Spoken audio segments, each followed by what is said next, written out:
Inaendesha operesheni kali nchini Iran yenye lengo la kuharibu makombora yake, jeshi la majini na malengo yake ya nyuklia.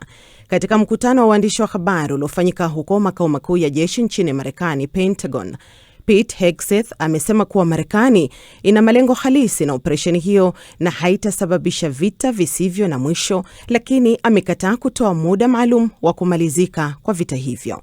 Amethibitisha pia kuwa hadi kufikia sasa wanajeshi 4 wa Marekani wameuawa.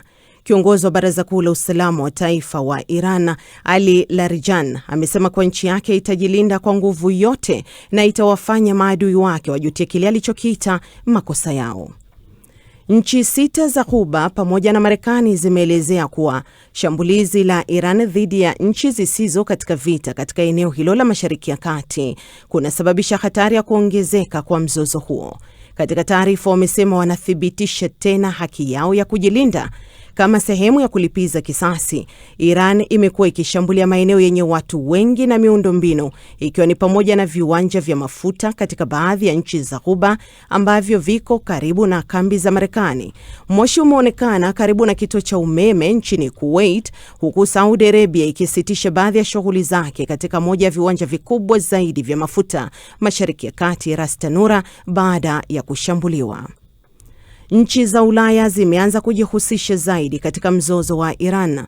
Ufaransa imesema iko tayari kusaidia washirika wake wa Mashariki ya Kati ambao wanashambuliwa na Iran kama hatua yao ya kulipiza kisasi dhidi ya Israel na Marekani. Uingereza imeeleza kuwa inajibu baada ya droni takriban 1 kuanguka katika kambi ya kijeshi ya Uingereza huko Cyprus mapema Jumatatu asubuhi.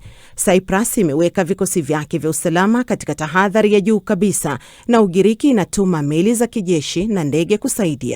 Uingereza imekubaliana na Marekani kutumia baadhi ya kambi zake kwa kile inachokita mashambulizi ya kujilinda dhidi ya Iran. Cyprus imeonya Uingereza wasitumie kambi zake kwa shughuli zozote zile isipokuwa maeneo ya kutoa misaada ya kibinadamu.